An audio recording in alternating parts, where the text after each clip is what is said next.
Buenas noches, doctores. Bueno, vamos a iniciar nuestra actividad del día de hoy, de luego comenzando con esta nueva serie del mes de septiembre, donde vamos a abordar el Doppler renal normal y el Doppler renal en la estenosis de las arterias renales, así como otros importantes temas como la ecografía ocular en modo B y las lesiones de los ganglios linfáticos, así como también las lesiones de piel. Entonces, iniciemos.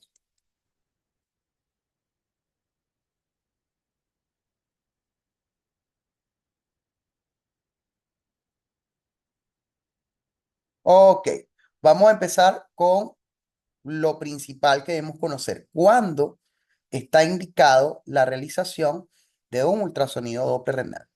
¿Cuándo nosotros requerimos este estudio? ¿Cuándo debemos hacerlo?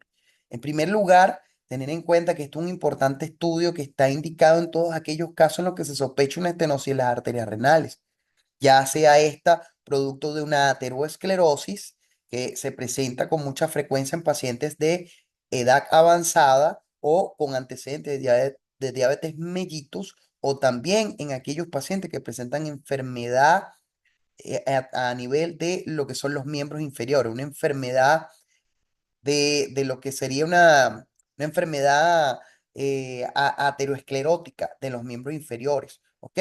También en aquellos pacientes que pudieran presentar casos especiales de displasia fibromuscular, que esto tiende a suceder más en pacientes jóvenes y sobre todo va a afectar el tercio medio y distal de la arteria renal, como veremos en la clase que viene después de esta, porque la aterosclerosis que genera estenosis de la arteria renal, generalmente esta primera va a afectar al tercio proximal, al tercio que está más cerquita de lo que es la aorta abdominal, ¿ok?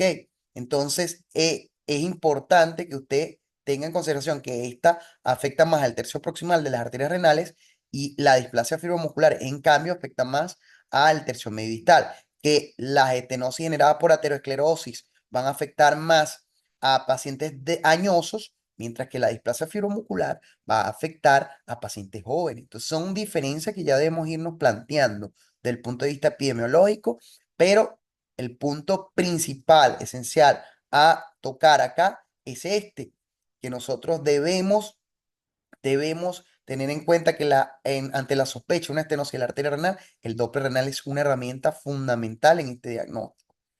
De luego, todas estas causas van a desencadenar una hipertensión renovascular que puede también desencadenar a su vez una nefropatía isquémica. Obviamente, si tenemos estenosis de las arterias renales, puede generarse isquemia renal y nefropatía isquémica y desde luego, una de las principales o de las primeras consecuencias que se nos van a presentar es la hipertensión renovascular en estos pacientes. Asimismo, podemos tener otras indicaciones cuando hay sospecha de aneurisma en la arteria renal, fístulas arteriovenosas o sospechas de infarto renal. También se puede practicar el Doppler renal porque nos va a generar información muy importante en el diagnóstico de estas entidades patológicas. Asimismo, el agrandamiento y trombosis de la vena renal y los pacientes trasplantados también van a requerir de Doppler renal para nosotros evidenciar estas entidades y poder obtener la información necesaria para el manejo idóneo de estos pacientes. Tenemos acá una tabla con indicaciones específicas. ¿Cuáles son? Aparición abrupta de la hipertensión arterial. Desde luego, si estamos sospechando una hipertensión arterial renovascular, debemos descartar la estenosis como causa y para eso vamos a pedir un Doppler renal. Los pacientes con hipertensión rápidamente progresiva o maligna o refractaria que no responde al tratamiento, debemos descartar la causa o esta causa de estenosis renal como potencial factor generador de esta situación. Pacientes jóvenes con hipertensión severa, el fallo renal inexplicable en pacientes menores de 50 años también es una importante indicación de Doppler renal. Debemos verificar qué está sucediendo ahí, si hubo una nefropatía isquémica o cualquier otra alteración que generara una enfermedad parenquimatosa renal importante que desencadenara una importante insuficiencia renal, ¿ok? En estos pacientes. Asimismo, pacientes con hipertensión y deterioro de la función renal, riñones de tamaño asimétrico. Esto sobre todo llama la atención cuando nosotros hacemos una evaluación en modo B y verificamos que el paciente tiene una importante asimetría volumétrica renal, digamos más de 2 centímetros de diferencia entre cada riñón, y además observamos algunos cambios en la ecogenicidad renal, o el paciente viene ya con una clínica y paraclínica subjetiva de enfermedad renal. Nosotros deberíamos verificar a través de un Doppler renal la indignidad de estos riñones. El soplo abdominal, porque puede ser, desde luego, un aneurisma de la aorta, pero tenemos también que descartar los aneurismas de las arterias renales, sobre todo si hubiese algún tipo de manifestación clínica que nos oriente hacia ese diagnóstico. De hecho, tuve en una de las prácticas que di en Margarita este año un paciente con un importante aneurisma de la arteria renal izquierda, ¿ok? De más de 7 centímetros. Fue algo verdaderamente impresionante. Entonces, el Doppler renal viene a ser una importante evaluación a realizar en estos pacientes, porque hemos ver cómo ha repercutido en la hemodinámica de renal estas alteraciones vasculares. La vasculopatía en otra localización también nos va a sugerir la realización de Doppler renal, porque recuerden que estas vasculopatías van a repercutir muchas veces en lo que es el eje renal y van a afectar a estas importantes estructuras anatómicas, y por subsiguiente van a afectar el funcionalismo renal. Insuficiencia cardíaca crónica o edema agudo de pulmón de causa desconocida también es una importante indicación que podemos tener en cuenta a la hora de sugerir un Doppler renal. Entonces, esas son las indicaciones más específicas. En estas situaciones vamos nosotros a pedir o a realizar este. Ok, vamos a revisar la anatomía grosera o básica de las arterias renales. Recordar que estas se generan por debajo del tronco celíaco, ¿ok? Y un poco por debajo, 1 a 1,5 centímetros por debajo de la arteria mesentérica, como podemos ver acá. Entonces van a emerger a ambos lados de la aorta abdominal, ¿ok? Asimismo, estas arterias renales van a ser en número de dos, una para el riñón derecho, una para el riñón izquierdo. Van a tener importantes relaciones anatómicas. Observen que entre sus relaciones anatómicas tenemos, número uno, esta relación que presenta con la vena cava. Fíjense que esto es una importante o un importante detalle anatómico que debemos recordar. Cuando la vena cava también tiene dos venas renales, una vena renal para el riñón izquierdo, en este caso derecho, una vena renal para el riñón izquierdo. Es importante tener en cuenta dos características anatómicas que debemos recordar siempre. En cuanto a la vena renal izquierda, esta que ven acá, ella va a atravesar este espacio que está entre la mesentérica superior, o la emergencia de la mesentérica superior, y la aorta abdominal, es decir, por detrás tiene la aorta abdominal, por delante la mesentérica superior.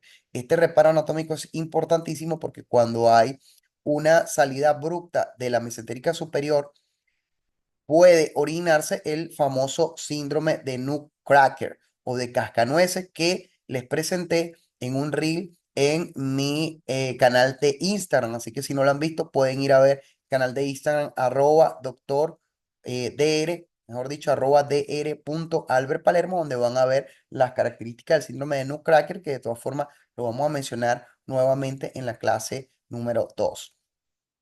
Cuando esta vena pasa a través de esta pinza y la salida de la mesentérica es abrupta, o supongamos que hay una lesión aneurismática, hay algún tipo de tumoración, alguna situación que genere un aumento o una ocupación de espacio a este nivel, podemos ver compresiones de la vena renal izquierda a este nivel que comprometen el flujo que ésta recibe, o la sangre que ésta recibe desde los riñones, generando una dilatación distal con una estenosis a nivel de este sector, donde atraviesan esa pinza que se forma entre la aorta abdominal y la vena mesentérica superior. Tener en cuenta entonces esta característica es fundamental, no lo olviden. Otra característica anatómica que debemos recordar cuando hacemos el Doppler renal es esta.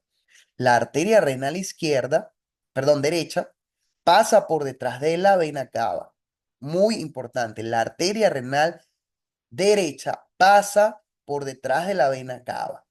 Y fíjense que inclusive ambas arterias renales están posteriores a las venas renales. Es decir, las venas renales tienen una disposición más anterior. Y de luego todos guardan una estrecha relación a nivel del lilio renal con lo que sería la pelvis y el uréter proximal. Son relaciones importantísimas. Fíjense que salen unas pequeñas ramas de lo que serían las arterias renales, que serían estas arterias suprarrenales. ¿Ok?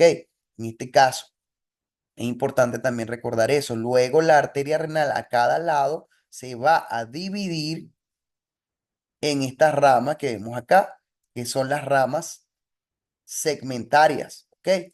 Hay ramas segmentarias anteriores y posteriores. ¿Ok? Entonces, esto es importante que ustedes lo tengan en cuenta. De todas formas, vamos a seguir revisando esta anatomía. Miren esta imagen tan hermosa de un importante atlas, el atlas de Yokoshi, que es producto de imágenes de disecciones de cadáveres. Entonces, obsérvese cómo tenemos acá la glándula suprarrenal, tenemos acá el riñón, en este caso el izquierdo, vemos cómo la arteria renal llega al ilio, la arteria renal izquierda, lanza sus arterias segmentarias, luego las arterias interlobares, y bueno, aquí no llegamos a ver las arciformes, pero vemos las arterias segmentarias, son estas, las principales, y luego vemos las arterias interlobares que están a este nivel. ¿Ok?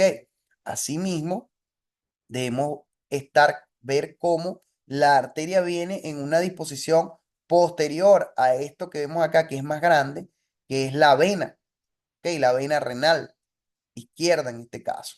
Y luego, las ramas segmentarias tienen una disposición anterior y también hay otras que tienen disposición más posterior a nivel y que se presentan a nivel del ilio. Asimismo, podemos observar acá otra importante característica, que es esta, la vena en este caso testicular izquierda, ¿ok? Esa vena que va a los testículos y que muchas veces es la responsable de que haya varicocele por este ángulo que forma aquí a nivel de la vena renal de 90 grados, que se ve mucho o influye mucho más en la fisiopatología de lo que sería el varicocele. Y por supuesto, fíjense que esta vena renal va a pasar, acá no se ve la pinza que hay, que hace la mesentérica superior, y cuando hay una compresión a nivel de esa pinza que se forma entre la vena, entre la arteria mesentérica superior y la aorta, y tenemos una compresión acá en el síndrome de Nutcracker,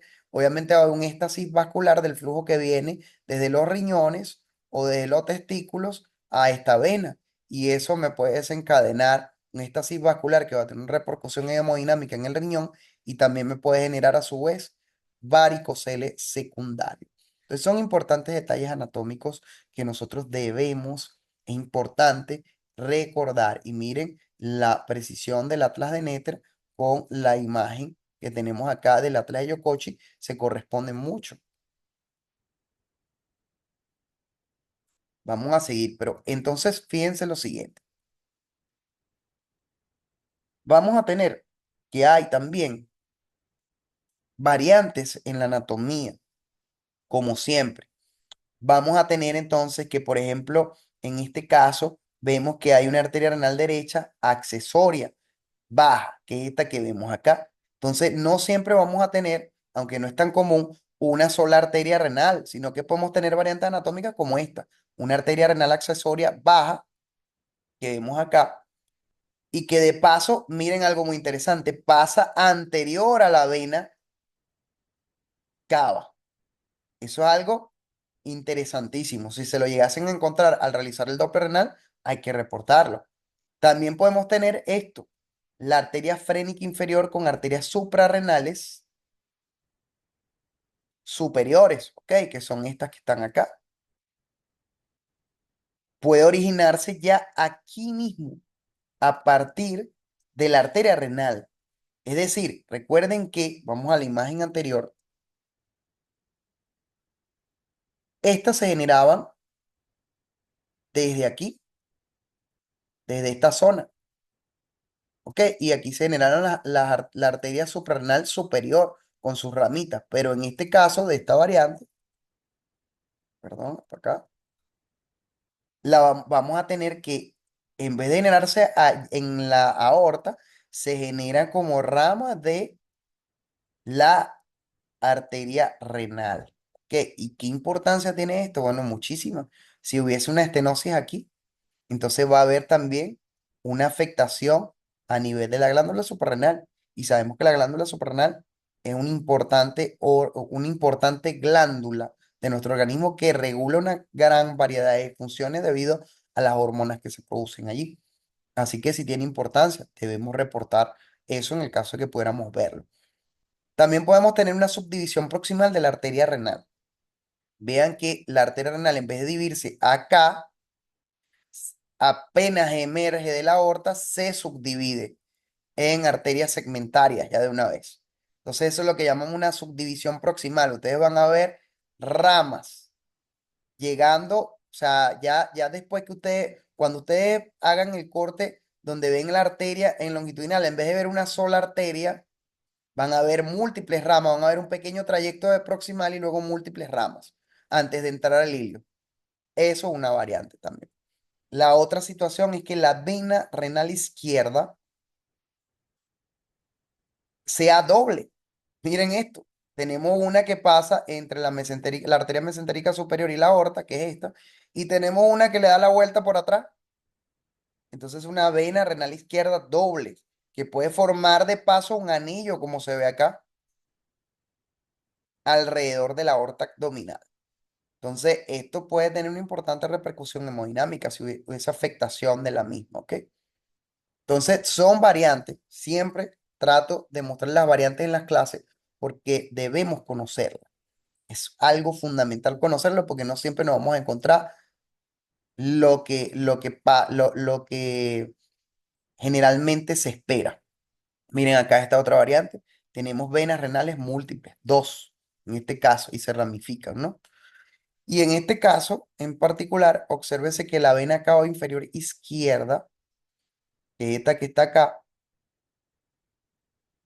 persistente, puede unirse a la vena renal izquierda, ¿ok? Esto que está acá, vean esto. Esto es una vena cava inferior izquierda persistente que puede unirse a esta vena renal izquierda. Es decir, tenemos este tronco acá que persiste y que se une y hace este circuito. Entonces son situaciones, inclusive esto lo pudiéramos confundir con la vena testicular, ¿no? Entonces, ¿debemos conocer la variante? Sí. ¿Nos las vamos a conseguir? Probablemente no, pero probablemente sí, porque nos pueden llegar. Y si el día que nos llegue, debemos conocer esto para poder hacer la sinapsis y pensar, oye, dos venas renales, debe ser que hay unas venas renales múltiples. O estoy viendo una vena renal que pasa por delante y por atrás de la aorta, debe ser una vena renal izquierda doble que forma anillo. O estoy viendo que a nivel proximal la renal se me bifurca de una vez en la segmentaria. Estoy viendo una subdivisión proximal de la arteria renal. O estoy viendo una arteria, sigo haciendo el estudio y veo que sale una arteria ya casi a nivel de la mesentérica inferior o por debajo de esta y va hacia el polo inferior. Oye, tengo una renal accesoria baja. Entonces son cositas que hacen la diferencia, conocer los detalles. Continuemos acá. Esto es importante que lo conozcamos. La arteria renal, porque son segmentos que vamos a estudiar. Las arterias segmentarias que pueden ser anteriores o pueden ser posteriores, como esta, ¿ves? Aquí está dibujado como traslúcido por detrás. Entonces eso es importante. Tenemos ramas posteriores y anteriores. Son arterias segmentarias anteriores y posteriores. Y tenemos varias ramas que van a los diferentes polos o a los diferentes tercios del riñón. Estas ramas segmentarias se van a dividir en estas otras ramitas que son las interlobares, ¿ok? Las arterias interlobares son estas que están acá. arterias interlobares. Y a su vez, las interlobares se van a dividir en estas que tienen forma de arco y se llaman arterias arqueadas. Y valga la redundancia, ¿no? Se arquean a nivel de las pirámides, de la base de las pirámides. Estas son las pirámides renales, fíjense, tienen forma triangular, esta sería su base. Esas arterias se arquean a nivel de su base, a este nivel, y se llaman arterias arqueadas. Mientras que estas que vemos acá, que forman como esta horqueta, como una funda, como aquella cuestión eh, con la que se lanzaba piedra en forma de Y, estas serían las interlobares. Estos ramos más largos y gruesos serían las segmentarias y esta la arteria renal distal. Entonces, arteria renal, ramas segmentarias y sobre todo las ramas interlobares o las arciformes son los segmentos que vamos a explorar en cada uno de los polos del riñón cuando hacemos un Doppler renal. Por eso debemos saber esa anatomía. ¿Ok? Entonces, arteria renal distal, acá tenemos ramas de lo que serían las segmentarias anteriores y posteriores. Luego, a este nivel, entre las pirámides, estarían las interlobares y a nivel de la base de la pirámide, más o menos a este nivel, esta es una imagen de una disección de cadáver. Fíjate que aquí a nivel del cruce, más o menos a este nivel, de lo que es la base de la pirámide, estaríamos viendo las arciformes. Entonces, de forma esquemática, renal, aquí debemos tomar medidas. A nivel de la segmentaria, debemos tomar medidas. A nivel de las interlobares, debemos tomar medidas. O si podemos, si nos lo permite el equipo, la resolución, la colaboración del paciente, la imagen, podríamos tomarlas también aquí, a nivel de las arqueadas. ¿Ok? Entonces, recordar ese aspecto fundamental de la anatomía. Arteria renal, arterias segmentarias, arterias interlobares y arterias ar- arqueadas. Ajá. ¿Cómo usted debe pedirle a su paciente que vaya cuando va a hacerle la ecografía Doppler? Muy importante detalle, ¿no?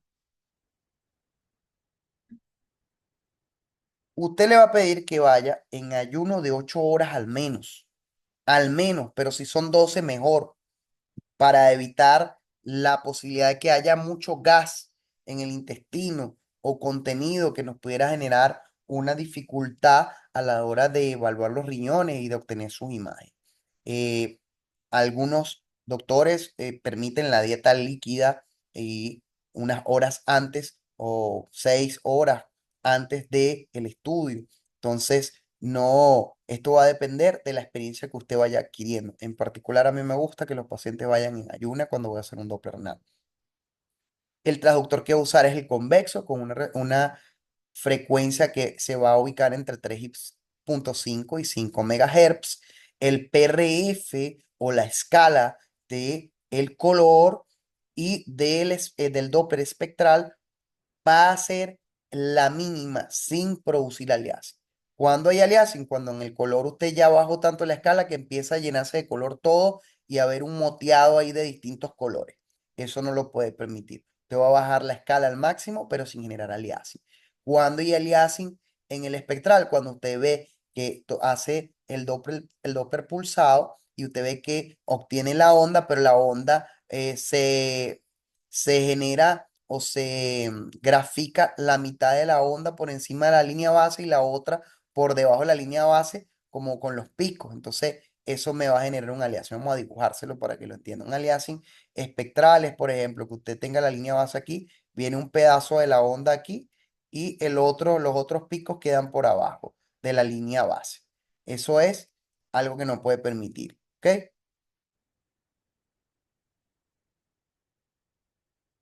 Perfecto.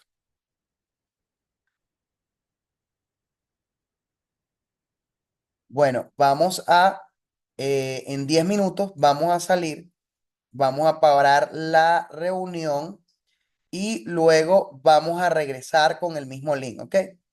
Para que tengan en cuenta. De todas formas, les estoy avisando cuando queden 2 minutos para salir y realizar volver a ingresar.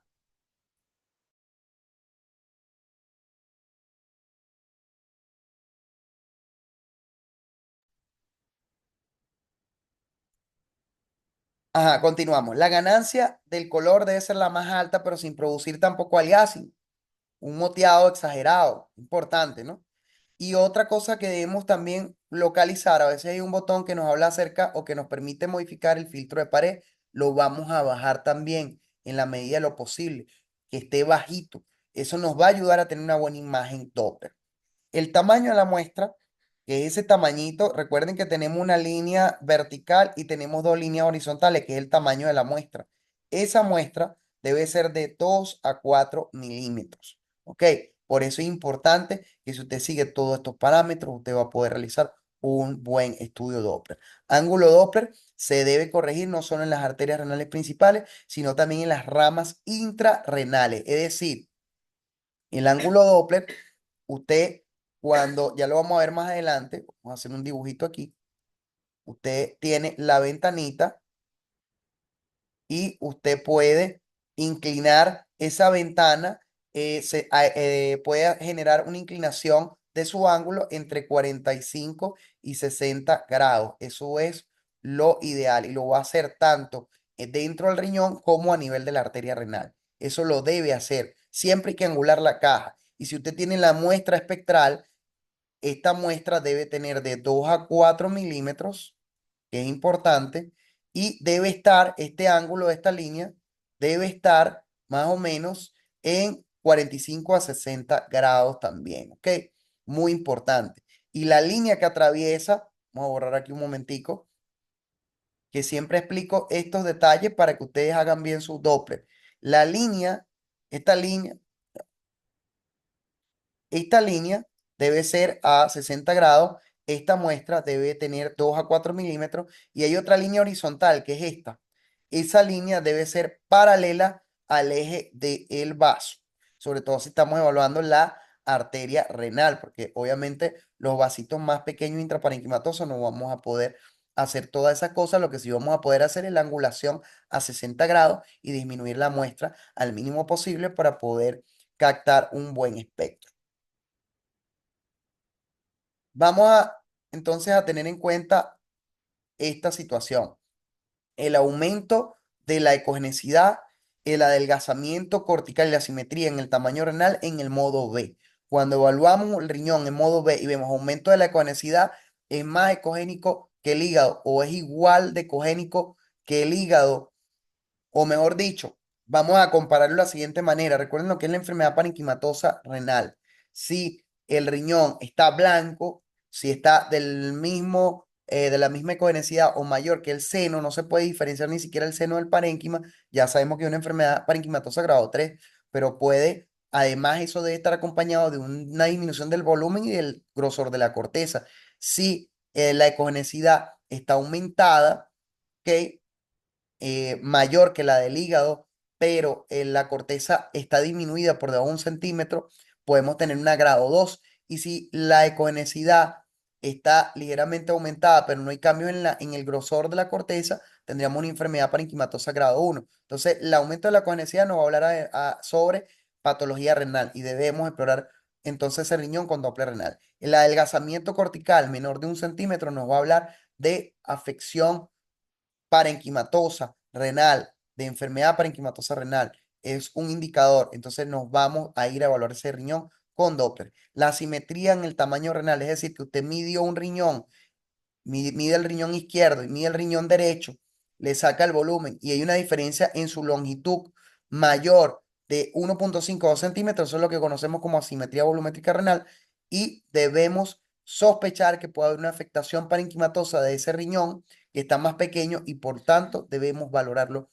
por Doppler. Entonces, vienen a ser, estos tres vienen a ser importantes parámetros que debemos evaluar en el modo B y que nos van a llevar a sospechar sobre enfermedad parenquimatosa renal, que a su vez nos deben sugerir la realización de un ecodoppler renal.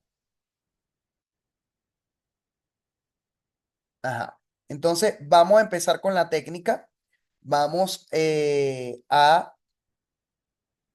a parar acá un momento para volver a ingresar al link en 5 minutos y iniciar con lo que es la parte técnica.